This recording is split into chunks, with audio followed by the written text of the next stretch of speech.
अर्जुन जंगल में लकड़ियां बीन रहा है। वह थका हुआ और परेशान दिखता है। तभी एक बूढ़े साधु की आवाज आती है। बेटा, तुम बहुत थके हुए लगते हो, क्या परेशानी है? बाबा, मैं रोज मेहनत करता हूँ लेकिन कुछ भी सही नहीं चलता। कभी लकड़ियां ठीक से नहीं मिलती तो कभी खरीदार नहीं मिलते। तुम्हारी मेहनत बेकार नहीं जाएगी। यह लो, यह जादुई छड़ी है। जो भी सच्चे दिल से इसकी मदद मांगेगा उसे मिलेगा। लेकिन याद रखना, इसका उपयोग सिर्फ अच्छे कामों के लिए करना। क्या सच में? धन्यवाद बाबा, मैं इसका सही इस्तेमाल करूंगा। साधु रहस्यमय तरीके से गायब हो जाते हैं। अर्जुन छड़ी को देखकर खुश होता है और घर की ओर चल पड़ता है। अर्जुन अपने छोटे से घर में बैठा छड़ी को देख रहा है। उसे याद आता है कि उसके घर में खाना नहीं है।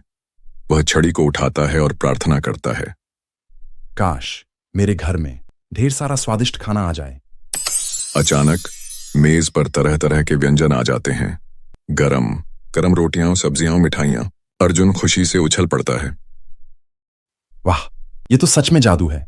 अब मैं अपने गांव वालों की मदद कर सकता हूं। अर्जुन भूखों को खाना देता है, गरीबों को कपड़े देता है।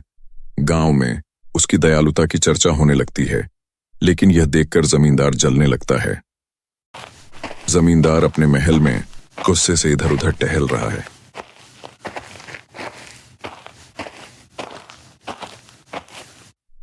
यह अर्जुन अचानक इतना अमीर कैसे हो गया? मुझे उसकी जादुई छड़ी चाहिए। रात को जमींदार अर्जुन के घर में चोरी करता है और छड़ी लेकर भाग जाता है।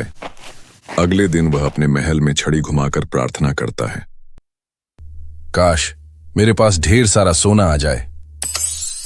अचानक महल सोने की जगह सांपों और बिच्छुओं से भर जाता है। जमींदार घबराकर चिल्लाता है, बचाओ अर्जुन, बचाओ अर्जुन, मुझे बचाओ। अर्जुन दौड़कर आता है, छड़ी उठाकर प्रार्थना करता है। सांप और बिच्छू गायब हो जाते हैं। जमींदार रोते हुए अर्जुन के पैर पकड़ लेता है। मुझे माफ कर दो अर्जुन, मैंने लालच किया। अब मुझे समझ आ गया कि जादू की असली ताकत दयालुता और ईमानदारी में है। कोई बात नहीं, लेकिन लालच से हमेशा बचना चाहिए। गांव वाले ताली बजाते हैं। जमींदार बदल जाता है और अर्जुन को गांव का सबसे नेकदिल इंसान मान लिया जाता है। एक दिन साधु फिर से प्रकट होते हैं। अर्जुन, तुमने अपनी ईमानदारी और दयालुता से साबित कर दिया कि तुम्हें इस छड़ी की जरूरत नहीं। अब यह छड़ी वापस अपने असली रूप में चली जाएगी। छड़ी चमकती है और अदृश्य हो जाती है, लेकिन अर्जुन की अच्छाई उसे गांव में सबसे प्रिय व्यक्ति बना देती है। मेहनत, ईमानदारी और परोपकार का जादू किसी भी जादुई छड़ी से बड़ा होता है। अगर आप इस तरह की जादुई कहानी देखना चाहते हैं तो वीडियो को लाइक करके चैनल को सब्सक्राइब करें।